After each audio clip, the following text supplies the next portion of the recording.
Bem, o assunto de hoje é criptografia. A primeira coisa que a gente tem que fazer, né, é distinguir, né, o que é criptografia de estenografia. Estenografia é escrita oculta. Então, quando você tem uma mensagem que está oculta dentro de uma outra mensagem ou oculta de alguma forma em algum lugar, você não, a princípio não vê que existe aquela mensagem ali, mas a partir do momento que você descobre, né, como revelar aquela mensagem, você pode, né, descobrir o que está naquela mensagem. Já a criptografia é escrita segura. Ainda nós vamos ver alguns exemplos, né, alguns princípios de criptografia. Né, aí a ideia é que a pessoa pode ter acesso à mensagem, mas ela não tem acesso, né, à chave criptográfica, né, como que aquela mensagem, né, foi criptografada. Então a gente tem aqui alguns exemplos, né, de estenografia, né, onde tem a escrita oculta, no caso ali a primeira tatuagem de Heródoto, segunda tábuas de cera e os códigos de gangues, né? Então, primeiro ali a pessoa escrevia a mensagem, né, no, na cabeça da pessoa e aí depois o cabelo crescia e a mensagem ficava oculta. E a tábua de cera, né, cobria, né, a tábua, né, com cera, né? E os códigos de gangues a mensagem está de alguma forma, né, usando alguns códigos, mas que não é difícil, né, quebrar e descobrir o que quer dizer, né? Às vezes algumas modificações das letras, alguma coisa que dificulta um pouco a leitura, mas a mensagem está ali explícita. Bem, outras formas, né? Tem, por exemplo, a escrita em fonte invisível, né? Que depois colocando, às vezes, contra alguma luz ou com outra substância, aí a tinta passa a ser aparente, né? Utilizando micropontos em alguma figura para poder representar uma mensagem. No caso de uma mensagem digital, né, a gente pode manipular alguns bits, né, ou manipular geralmente os bits de menor valor, de forma que isso não vai causar uma perturbação visual na imagem. Então existem outros exemplos aí de estenografia. Um exemplo antigo, né, de criptografia é a cítara, né, ou bastão de Curvo, que era utilizado pelos gregos antigos e espartanos para enviar mensagens secretas durante campanhas militares. Então você tinha uma mensagem que era escrita, né, numa fita de couro, e a mensagem, né, então você vê na sequência das letras, né, através da fita ela não é reconhecida, mas se você enrolar a fita num bastão com determinado tamanho, e aí então as linhas, as letras, né, passam a ficar alinhadas, e aí a mensagem é revelada.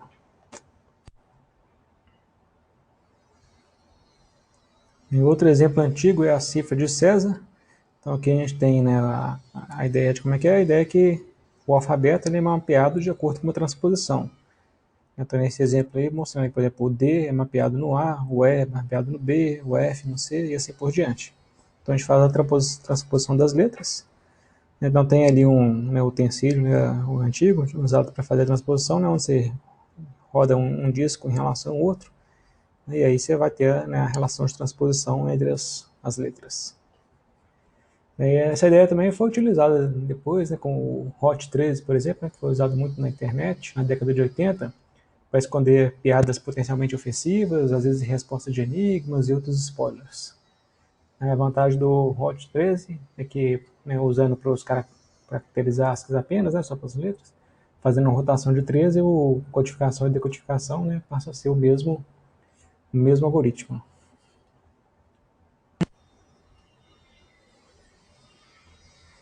Não, mas como a gente pode ver, na cifra de César ela é facilmente quebrada. A gente pode fazer, né, as 13, 26 rotações possíveis, né? As 13 rotações, né, possíveis, e aí, né, se a gente faz as 13 possíveis, a gente descobre, né, vê se uma delas gera um texto, né, algo que seja realmente um texto, e encontrando, a gente descobriu qual que é, né, a rotação necessária. Outra forma também, se a gente tiver um texto com um comprimento suficiente, a gente pode levantar as estatísticas, né, de frequência de ocorrência dos caracteres, e se a gente sabe qual que é a língua daquela mensagem, a gente pode ver qual que é a rotação necessária baseado, né, nos picos de ocorrência. A gente sabe que no inglês o E é a letra mais frequente, depois é o T, então na hora que a gente fizer, né, o histograma da mensagem codificada com a cifra de César, a gente vai ver onde que estão os picos e identificar qual que é a rotação necessária.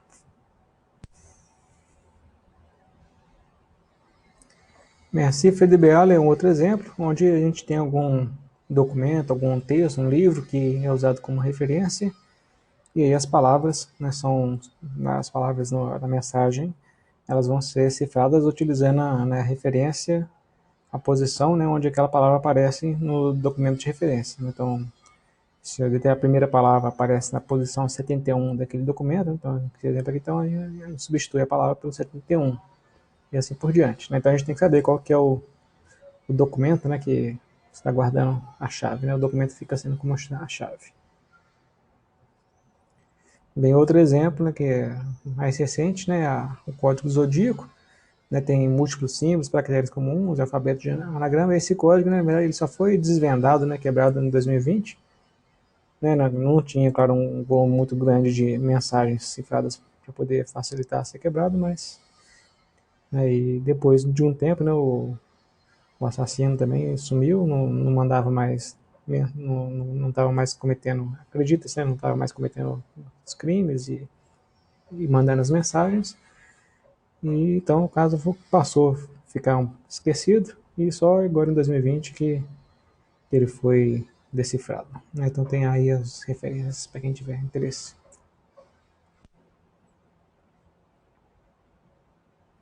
Esse próximo exemplo é a cifra de Wegener, ou cifra polialfabética. A ideia dela é que a gente tem uma chave e a gente vai usar a chave para selecionar as colunas nessa tabela. E a mensagem, né, a gente seleciona as linhas. Na medida que a gente vai codificar, a gente vai pegar, então, o cara primeiro, indo de posição em posição, de primeiro, caractere por caractere, né, o primeiro caractere da chave, a gente olha qual coluna que ele está, vê o primeiro caractere da mensagem e vê qual vai ser o mapeamento, então, realizado.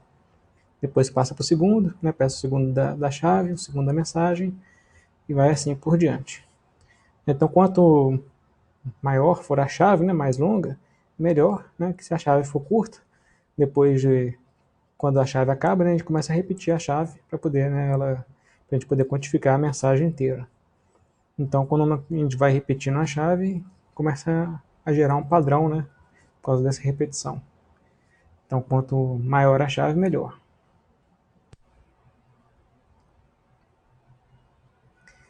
Então, uma aplicação de cifra polialfabéticas, né, utilizando rotores, é a máquina Enigma, que foi utilizada na Segunda Guerra Mundial pelos nazistas. Então eles tinham um livro, né, com configurações inicial da máquina, e ela tinha esse conjunto de rotores, né, com essas ligações. Né, então à medida que cada tecla vai sendo digitada, os rotores vão rodando e vão mudando a configuração, mudando então os mapeamentos, né, do símbolo de entrada para o símbolo de saída. Então o que foi, né, a virada do jogo, né, na Segunda Guerra foi quando eles conseguiram quebrar, né, a criptografia da máquina Enigma. Demorou um tempo, né, e só conseguiram quebrar no final. Então algumas referências aí, quem quiser conhecer, né, explicando aí como que é a máquina, com alguns documentários aí sobre esse assunto.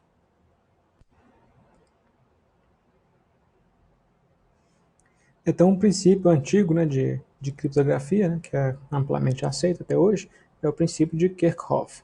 Ele fala que um sistema de criptografia deve ser seguro, mesmo se tudo sobre ele for público, exceto a chave.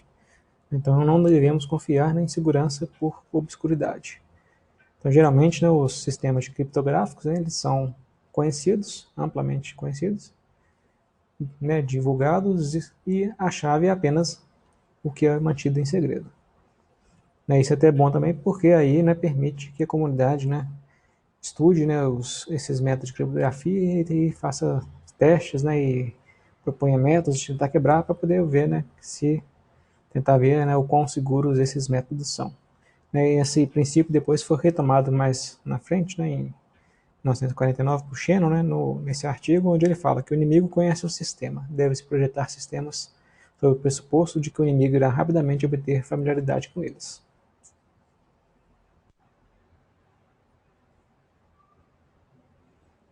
Então a gente divide na história, a gente fala que tem a criptografia clássica, né, depois a criptografia moderna. Então aqui é a listagem de alguns problemas na criptografia clássica, né, que eles tornam-as fracas, né, em face da capacidade computacional dos computadores modernos. Então cada vez os computadores podem, né, fazer mais testes, né, e mais contas e fica fácil então quebrar esses sistemas clássicos, né, que foram esses exemplos anteriores que a gente viu. Os métodos, né, eles eram criados ad hoc, né, sem existir uma definição e prova de segurança. O conhecimento de criptografia estava restrito a militares e agentes de inteligência. E o número de chaves cresce quadraticamente com o número de participantes. Cada comunicação entre pares deve possuir uma chave diferente. Então, cada uma daquelas comunicações, a gente tinha que saber conhecer uma chave e com quem a gente está comunicando, esse outro lado da comunicação tem que conhecer também aquela chave. Então, se a gente vai comunicar com diversas pessoas, a gente tem que ter uma chave para cada uma dessas comunicações. Então, por isso aí que fala, né, que o número de chaves, né, vai crescer quadraticamente com o número de participantes. É o que torna assim, né, algo inviável, né? Hoje em dia, né, na comunicação, né? Se a gente vai comunicar com um determinado site na internet, né, para cada site que você visitar vai ter que ter, né, estabelecer uma chave diferente. Né? Como é que a gente faz para estabelecer a chave também se a gente, né, não entrou em contato diretamente com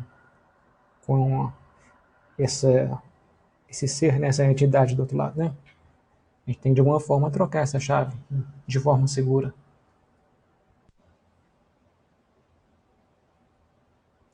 E a criptografia moderna, né, surge então com esses paradigmas aí, né? Tem a padronização das primitivas de criptografia, a invenção da criptografia de chave pública, formalização da definição de segurança, aumento da capacidade computacional, né, e a internet, e liberação das restrições de criptografias, né, que antes eram restritas a agências de inteligência e militar, né, e também tinham limitações do tamanho, né, de chave, número de bits, e hoje em dia, né, essas restrições, né, já não existem, né.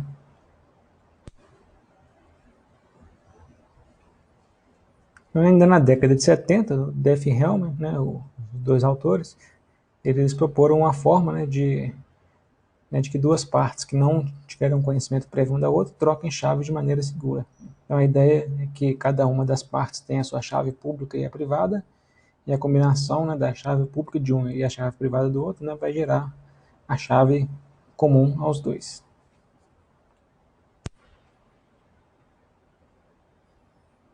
E nesse problema de criptografia, geralmente a gente usa, né, os nomes Alice e Bob, né, com as partes que estão fazendo, né, comunicando. Então aqui é a estratégia de como que funciona o Diffie-Hellman. Então Alice seleciona um grupo G e um gerador G minúsculo e o valor aleatório X. Aí Alice calcula A, que é G elevado a X, e envia para o Bob, né, esse conjunto aí do G, G e o A. Bob seleciona aleatoriamente Y, calcula B, que é igual a G elevado a Y, e envia o B para Alice. Então cada um deles, né, tem o A e o B, que são as chaves privadas de cada um deles. Aliás, o X e o Y. O X e o Y são as chaves privadas. O A e o B são as chaves públicas que são enviadas. Aí o Alice calcula, né, recebendo B, ela calcula B elevado a X. Então pega o B, que é a chave pública, né, do Bob, que é elevado a X, que é a chave privada de Alice, e calcula, né, dando então G elevado a XY. Bob, por outro lado, né, ele recebe a chave pública de Alice e faz então, né, o A, a chave pública, elevado ao Y, que é a chave privada do Bob. E isso dá o mesmo resultado, G elevado a XY. Então, né, G elevado a XY fica sendo a chave, né, comum dos dois que eles vão utilizar. Então, note que alguém que está, né, escutando a comunicação entre Alice e Bob conhece o G, né, o A e o B, né, e onde o A e o B, né, é G elevado a X e G elevado a Y, mas não consegue, né, calcular quem que é G elevado a XY. Né, de maneira eficiente, não consegue calcular isso aí. Bem, tem alguns problemas que podem acontecer, como ataque man the middle, né, que significa ter alguém no meio da comunicação, onde vai estar fingindo, né, ser uma das partes. Outro, é necessário estabelecer, né, n ao quadrado de chaves para a comunicação entre N partes e realizar este protocolo no início de cada comunicação. E a computação sobre alguns grupos pode ser cara.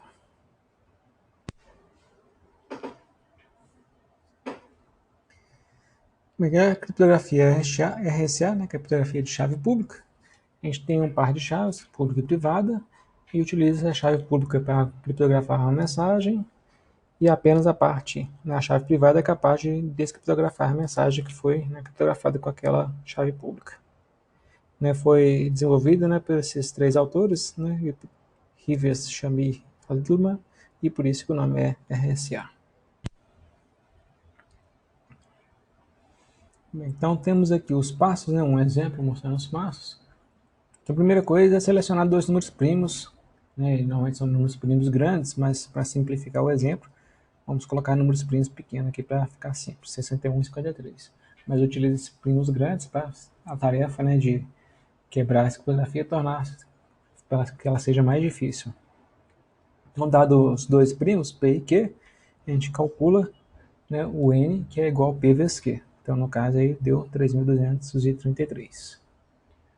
E aí a gente vai ter que definir alguns parâmetros que a gente vai calcular, vocês vão ver onde que vai aparecer, né? A gente tem que achar esse E, que vem da função totient, que ele vai ser utilizado aqui depois, né? Para poder criptografar a mensagem, o E aparece aqui. Então, para a gente definir ele, né, a gente tem que calcular a função totient, que é essa phi de n. Né? Então, né, phi de n, que é da p-1, q menos 1, então a função totient de um número inteiro, positivo, n, é o número de inteiros positivos menores que n, que são coprimos a n. Ou seja, não possui nenhum, né, fator em comum, senão 1. Para qualquer número primo, p, a função totient de p é p menos 1. E aí tem uma propriedade da função totient, que fala que se a função totient de um produto de dois números, n e n, é o produto das funções totientes, de m e n, vezes um fator d dividido pela função totient de d, onde o d é o máximo divisor comum entre m e n. Então, no caso aí, né, o m e o n são o nosso p e o q. Como o nosso p e o q são dois números primos, né, então o máximo divisor comum entre eles é ser 1, então a função totient de um produto de primos é o produto das funções totientes de cada um dos primos. Então, isso aqui que a gente está utilizando. Né? Então, a função totient de P é P menos 1, a função totient de Q é Q menos 1, então a função totient de N, que é o produto de P e Q, é P menos 1, Q menos 1. E aí a gente calcula, dá 3.120.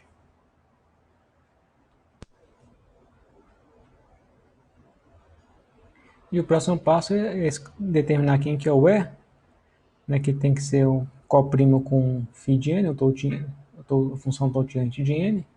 Esse E tem que estar entre 1, né, e função totient de n, e sendo coprimo com φ de n. Então, nesse caso aí, né, deu 17, porque para ele ser coprimo com n, ele tem que satisfazer essa relação. Né?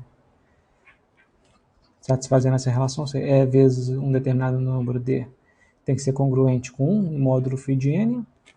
Então, no caso aí, se a gente escolheu o D como dos 2.753, né, então a gente tiver 17 vezes 2.753, dá 46.801, que é a mesma coisa, né, que 1, né, que é aquilo que tem que ser satisfazer essa relação, tem que ser 1 mais um múltiplo aqui inteiro, né, do φ de n, né, 15 vezes 3.120.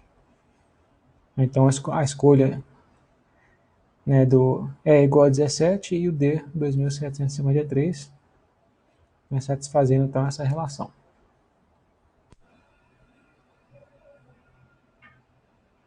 Então a chave pública é constituída pelo E e o N, no caso ele é 17 e 3.233, e a função, né, de encriptação para uma determinada mensagem M, então o C, que é a mensagem encriptada, onde M é a mensagem, né, então C é a mensagem encriptada, é o M elevado a E, módulo N.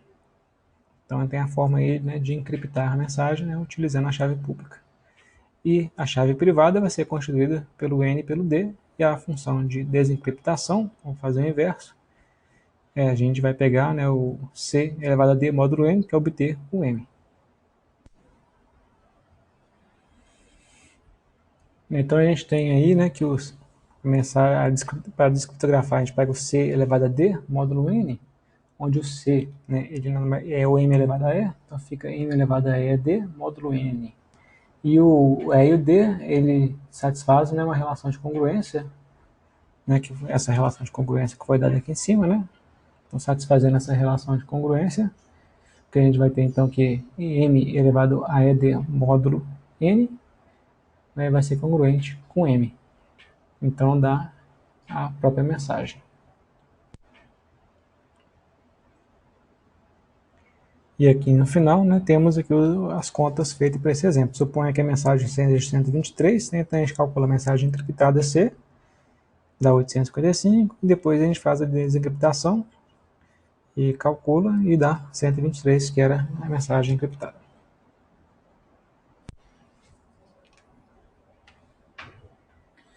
Bem, uma aplicação de criptografia é a assinatura digital, né, que é utilizada para validar e autenticar a integridade de uma mensagem. Então, um dos exemplos aí é a utilização da RSA, né, para fazer a assinatura digital de documentos. Então, a ideia é a gente utilizar o hash de documentos, né, para poder e depois encriptar o hash, né, para poder criar a assinatura do documento.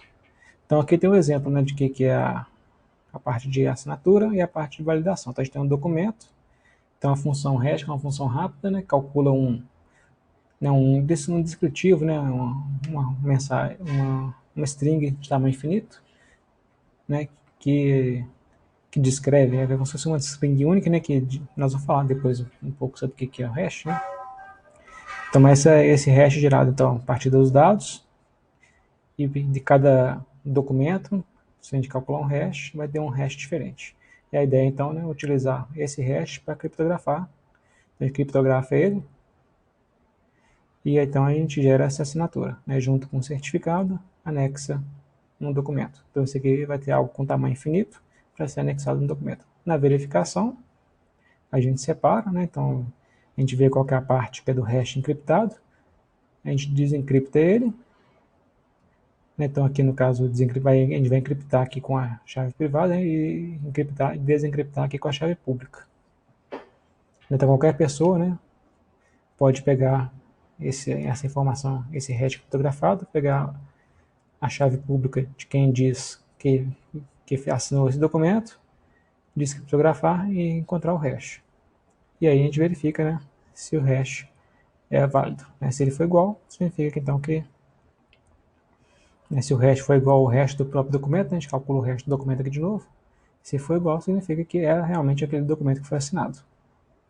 Então, note então que apenas, né, a pessoa que vai assinar o documento tem a chave privada, só ela tem essa chave, e ela gera essa assinatura. E qualquer pessoa, utilizando a chave pública de quem assinou o documento, consegue descriptografar esse hash e verificar se ele condiz com o hash do documento.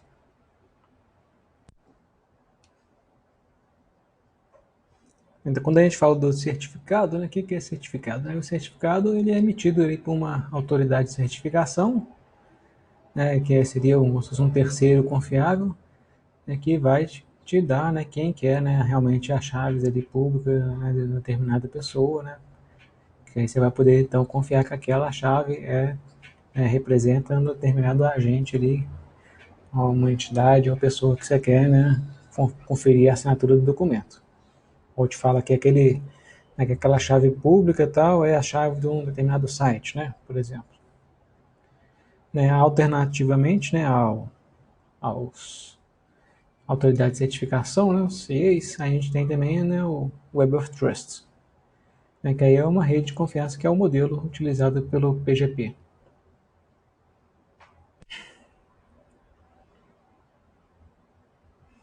Então, a função hash é uma função de mapeamento de dados de tamanho qualquer em dados com tamanho fixo. Então, a gente tem determinadas entradas, a gente calcula o hash delas e obtém alguma string, né, de tamanho fixo que representa aqueles dados. Né? Aí nessa ilustração está mostrando o caso ali de determinadas entradas que são mapeadas em determinados hashes e mostrando aqui um caso ali que está ocorrendo colisão. Então pode ocorrer colisão, né? Em geral, né, os hashes utilizados é praticamente impossível de ocorrer colisão, mas se ocorrer colisão também existem métodos, né, de resolver o problema da colisão. Algumas aplicações de hash, né, são as hash tables, né, que aí faz com que a busca, né, numa tabela seja um tempo constante. Né, o cache, por exemplo, guarda uma quantidade, né, grande quantidade de dados armazenados, né, em uma mídia lenta, chamados Bloom Filters, que são estruturas de dados probabilísticos usadas para testar se o elemento pertence a um conjunto, encontrar duplicidades ou similaridades, exemplos no banco de dados ou sequências de DNA, e proteger e autenticar dados, né, que é a aplicação que a gente falou anteriormente.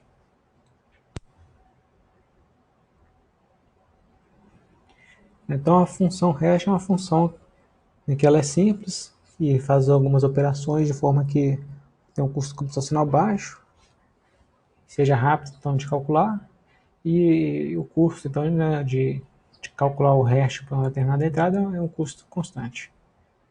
Então a gente usar, por exemplo, para uma tabela hash, para fazer a busca com a tabela hash, né, a gente vai ter um custo constante, enquanto se a gente tivesse, né, outras estruturas, né, por exemplo, se fosse uma árvore balanceada, seria um log de n, por exemplo, né? Então tem um desempenho, né, bem superior a outras estruturas. Em algumas propriedades da função hash, ela tem que ser determinística, ou seja, para um determinado dado de entrada, a saída produzida sempre será a mesma.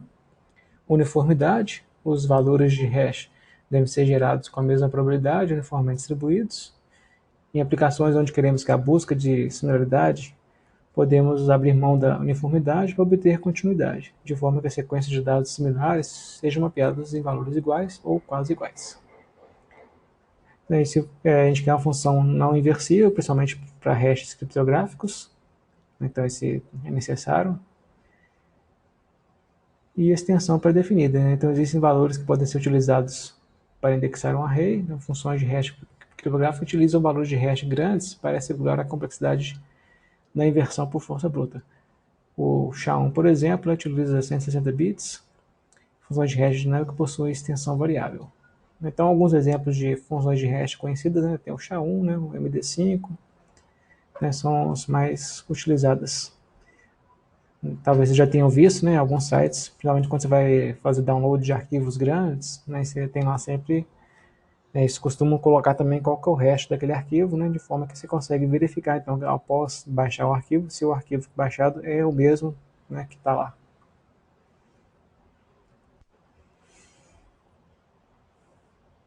E outra propriedade que a gente quer, né, das funções de hash é a difusão, né, são duas entradas diferentes, a gente quer que os hashes delas sejam diferentes, não só apenas diferentes, mas como eles não podem dizer nada um sobre o outro. O hash de um não nos dá nenhuma informação sobre o hash da outra, nem mesmo que elas difiram em apenas um bit.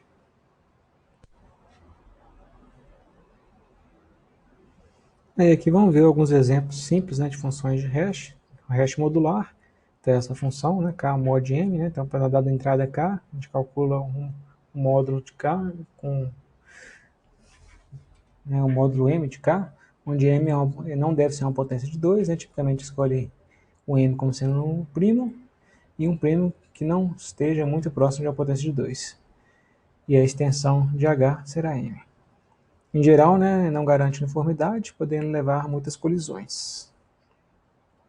Então aqui a implementação simples, né, desse hash. Outro exemplo é o hash, esse método multiplicativo. Então a função é o pé, né, de m vezes o ka módulo 1, onde ka módulo 1 representa a parte fracionária de ka. Então o valor escolhido para m não é crítico, né? Tipicamente escolhemos m com uma potência de 2, por exemplo, m igual, né, o 2 elevado a p para algum p inteiro. Então esses são exemplos práticos simples, é claro que os exemplos usuais que a gente usa são funções mais complexas. No Linux a gente pode usar, tem as funções para calcular o hash, o MD5 sum, SHA-256, né, a gente pode usar, né, essas funções para calcular o hash de algum arquivo, né, simplesmente passando, né, o o nome do arquivo como parâmetro. E se a gente quiser verificar, né, a gente usa a função o "-check" ali para poder verificar. E aqui algumas sugestões de leituras sobre esse assunto.